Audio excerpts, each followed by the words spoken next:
Alright guys, I thought I'd give you guys another quick video. This is going to be onto a 2015 Kia Sportage, and the issue with this one is that the heated steering does not work.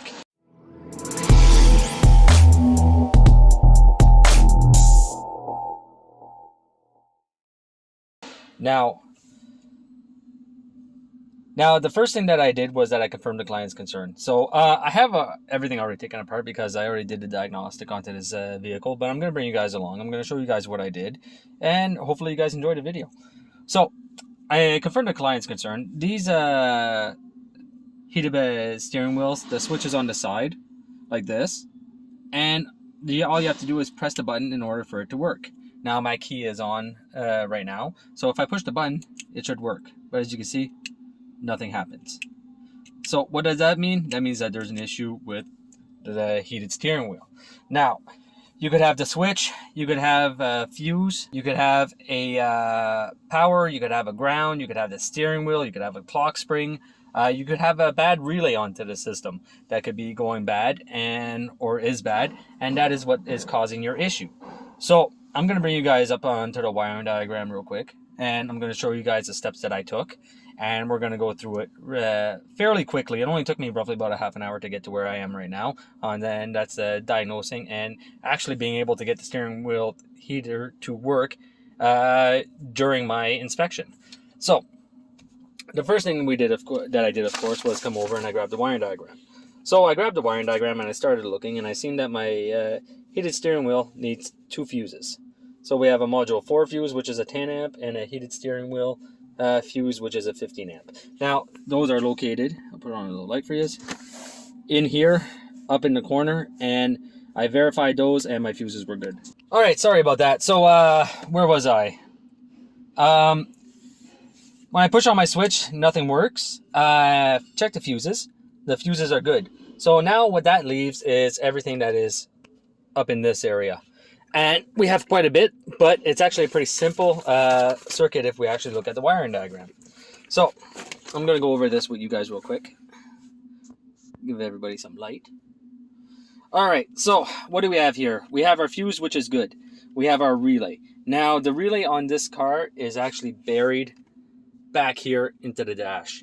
So I really don't feel like taking anything apart to go do that. So I did another test instead. I came onto this connector down here, the M91. I'll try to give you guys a close up there. I came onto the M91. Now, the relay for the heated steering wheel gets turned on automatically as soon as the ignition switch is turned on. So as soon as you push the start button or turn your key into the on position, you get power down onto this guy, which is indicated by hot at all times. And if we come over here, we have our relay, which has a power coming in at hot and on, and then it has a constant ground onto the coil side. So onto the coil, we have a hot and on and a constant ground. So as soon as the key gets turned on, the coil gets energized, the switch onto the relay closes, and we got 12 volts that comes down. So what I did is that came up onto my clock spring, and I tested right here at M91, and with my key on, I had power, and with my key off, there was no power. So that was a very good sign.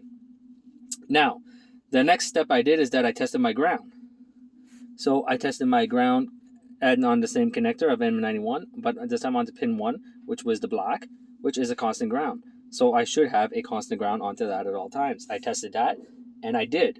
So the next thing I did was that I made sure that on my connector M100, pin 14 and 13. So connector M100 is underneath the steering wheel, and it is this guy. Now on here, they're showing it as a red wire, but onto mine, it is actually an orange. And here they are showing black, but on mine, it is black and white. All right, sorry about that again, guys. I keep getting interrupted. So where was I? So yeah, so down on this M91, on pins 1 and 2, we had our power and our ground onto that connector. Now, where does that connector live? I'll show you guys real quick. It's this red connector right here. Try focus. It doesn't want to focus, but it's this red connector right here. Now, what I'll do real quick is that I'll show you guys that I got my powers and I got my grounds going into that. Let me take it out real quick. It's a real pain to get out because of where it's located. So I am connected to ground right now. And as you can tell, I got my power. Now my ground is there also, but I'll just plug him back in because I know that my ground is there. Now after that, the next step that you want to do is that you want to come up and you want to check onto the other connector. Now M100, like I said, pin 13 and 14 is up here. Now your pin 13, take that off, huh? Pin 13 and 14 is right here. So pin 13 is this 12, pin 14 is this orange, and pin 13 is the black with white. So I am connected to ground right now, and all I'm going to do is take and touch. Oh, that's not a good ground, eh? Probably not. Nope, that's not a good ground. Let's get a good ground. Let's try this guy. That should be a better ground.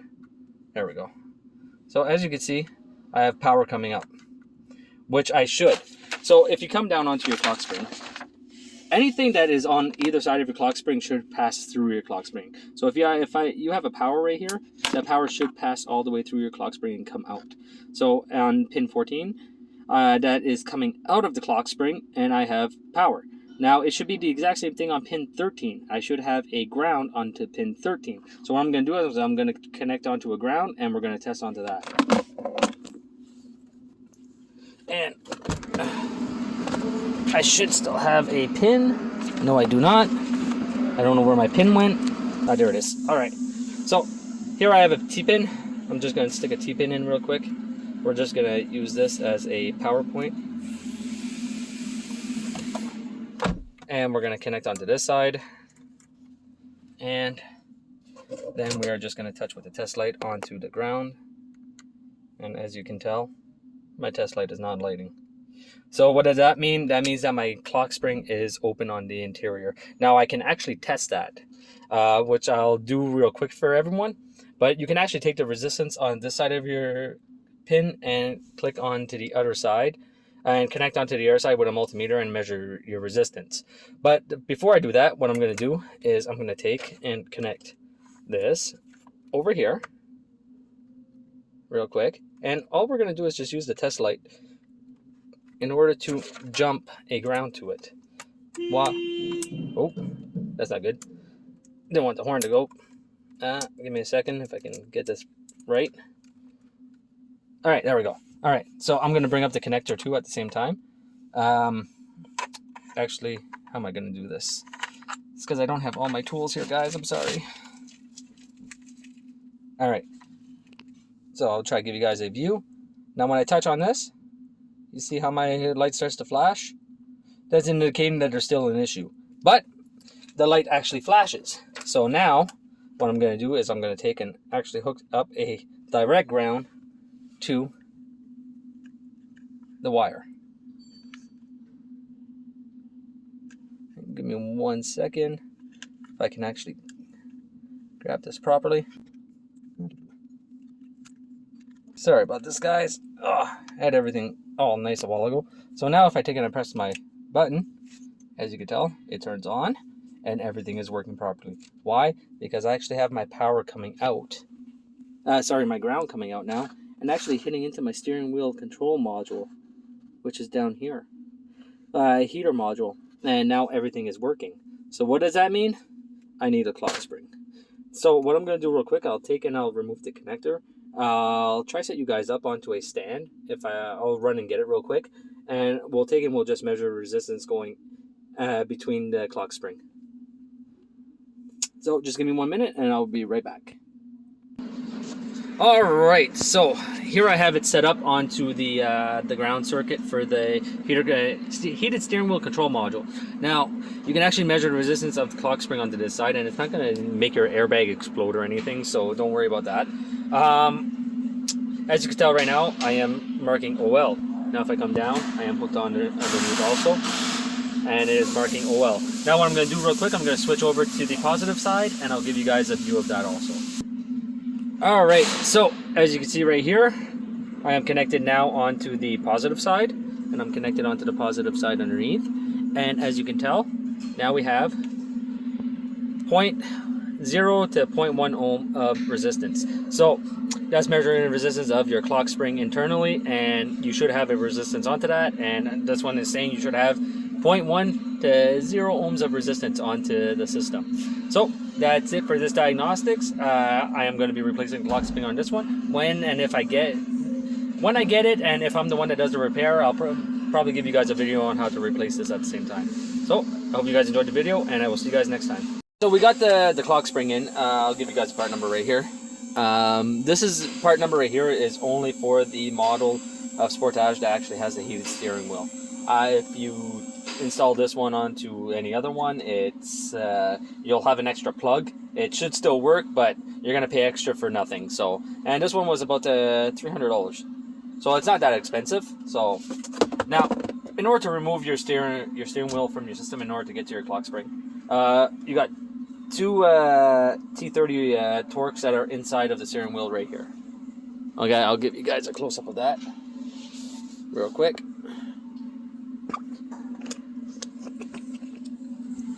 Turn you guys over. I'm gonna turn you guys around. So you see them in there. Now, those are torqued to, get you guys set up again. Those are torqued to 7.5 foot-pounds on either side. So you have one here and you have one on the other side. You undo those, and then you take and you're able to remove your airbag module. Your driver's side airbag module. Now, very important, remove your negative battery cable. Wait roughly between 10 to 15 minutes before performing any work onto the airbag system, and then go ahead and start removing all your bolts. So mine are already undone, and we're just going to take him and we're going to flip him over. And now after that, you have two tabs that have to be taken off. Now these two tabs are right here. Now, these are color-coded, so you can't mix up your connectors after you're done. So you have an orange one and a black one. Alright, so you're going to take a pick or a small little screwdriver, and you're going to pry up gently onto the tangs. Just until you hear a little click, and they pop out, and they're roughly about that. Now you're going to take, and you're going to come underneath, and just pop them out. Now you got to be very, very careful not to damage any of the little tangs that are right here, because that actually connects to your shorting bars on the inside. And if they break, well, you're going to just have a airbag light that's going to come on. So be very, very careful when you guys are taking these off. Now, then you can just take your airbag module and set it to the side. Typically you want to set it far enough away so that if it does explode, well, it's not going to end up hitting you in the face. So now after that, we got our wiring onto our clock spring right here, and we have our wiring for our horn. So this is for your horn wire right here. I'll give you guys a view of that, so you guys see what I'm taking off. So we're going to take off our wiring for our horn, and then we're going to take off the wiring for the clock spring. It's a little bit tight. There we go. And then we're just going to move that up. Now if you look at your wiring, this wiring is connected to the steering wheel, so when you remove your steering wheel, that's going to come off. And this one, these two are connected to the clock spring, so those stay onto the clock spring. So when you take it off, if you're reusing your clock spring, be very careful, because when you pull off your steering wheel, well, you can actually basically break your clock spring if you're not careful. Put you guys back. Perfect. Alright, so now that you're at that part, now that you're at this stage, the next thing you're going to want to do is remove the center bolt. Now, if I'm not mistaken, that bolt is a 21. So what we're going to do is get a 21, and we're going to just pop off the steering wheel now.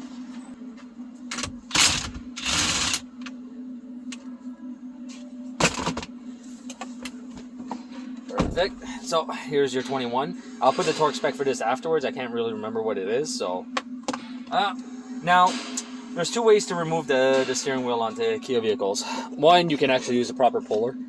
You can go out and buy one. And your puller is going to sit into this threaded hole and this threaded hole. And then your center portion is going to sit onto this area. And then you're just going to turn it until the steering wheel comes off. Now, in all my years of doing this, there hasn't really been a time where I actually needed to use a puller. That's me personally. There's probably other techs out there too that don't have pullers. So you just take and you twist it just a little bit, and you're able to pull it off. Now, Another thing that you want to do too is make sure that your steering wheel is straight. I forgot to mention that. Mine is straight.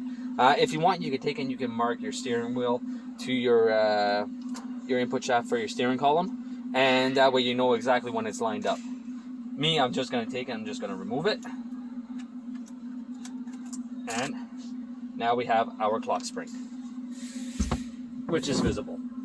Okay, now in order to remove your clock spring, it is actually very, very simple. You're going to have a few connectors, like this yellow one right here. Just going to pull back on this tab towards the back.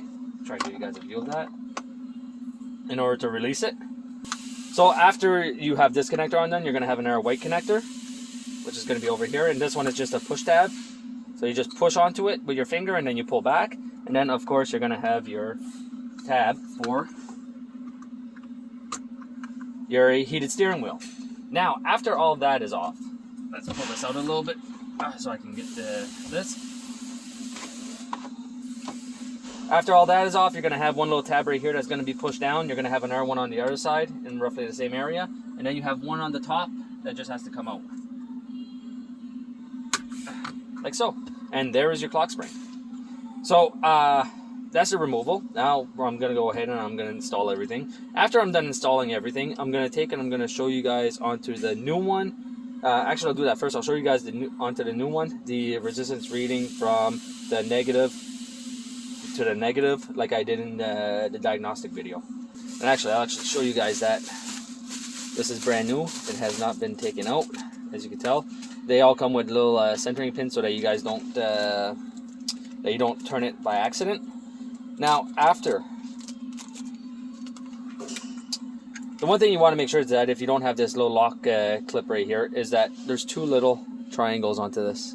I don't know if I'll be able to show them to you guys, but there's one right here and one right here. These two little triangles have to be lined up perpendicular to each other in order for the clock spring to be centered. Now if it's not if they're not lined up, your clock spring could be off a little bit, and when you go to turn your wheel you can actually break it. So be very careful and make sure that you keep that centered at all times. Alright, so I have everything hooked up onto the clock spring. I'll give you guys a view of that. Just hooked up onto the negative side for the heater circuit, and here's the multimeter. I don't know if you guys can see that. I'm set up on the resistance, and I have 0.1 ohm of resistance, sorry.